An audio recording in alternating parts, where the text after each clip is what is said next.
Jambo na karibu kwa mara nyingine tena mtazamaji wa The World News katika kipindi hiki cha ulimwengu wa siasa. Rais wa Urusi Vladimir Putin amezilaumu nchi za magharibi kuharibu uchumi wa dunia. Rais huyo wa Urusi amezishambulia kwa maneno nchi za magharibi, akizituhumu kuhujumu uchumi wa dunia na mfumo wa fedha wa kimataifa kwa hatua zake za kuiwekea Urusi vikwazo vya kiuchumi.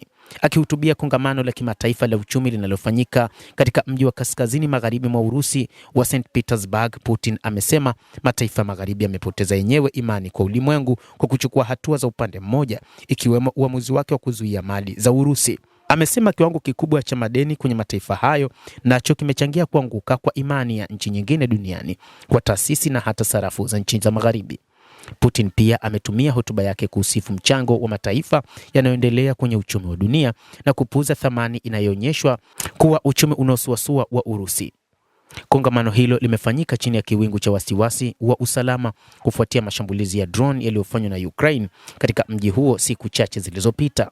Ikulu ya Kremlin imesema kwamba licha mashambulizi hayo ya Ukraine yaliyofanywa siku ya Jumatano katika mji wa kaskazini magharibi mwa Urusi, ratiba ya Putin haitobadilika kuelekea kongamano hilo.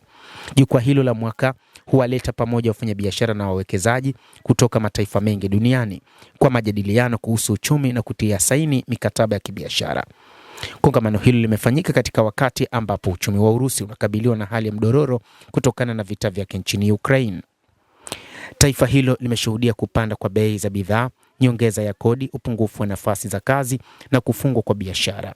Hata hivyo, rais wa Urusi Vladimir Putin mara kadhaa ameeleza wazi akisema kwamba moja kati ya mikakati ya Urusi kwa sasa ni kuonyesha ushirikiano na baadhi ya nchi ambazo zinahitaji ushirika na Urusi, na kwamba anaamini Urusi haiwezi kuanguka kiuchumi kwa sababu tu ya watu wa magharibi walioweka vikwazo. Hata hivyo, katika kipindi hiki ambacho kumekuwa na vita kati ya Iran na Marekani na Israel, ni wakati ambapo kumekuwa na uhaba wa mafuta duniani, huku rais wa Urusi Vladimir Putin akiamini kwamba Urusi inajiweza na Urusi itaweza kutatua changamoto ya mafuta, na kwamba ni wakati ambapo pengine Urusi ingekuza uchumi wake kupitia upatikanaji wa mafuta kwa nchi za magharibi. Lakini nchi hizo zimeweka ugumu na kusababisha hali ya uchumi wa dunia pia kuyumba kwa namna moja ama nyingine kwa sababu tu ya vikwazo vyao walivyoviweka dhidi ya Urusi. Rais huyo amesema kuna nyakati baadhi ya mataifa magharibi yamekuwa yakihitaji mafuta kutoka nchini mwake.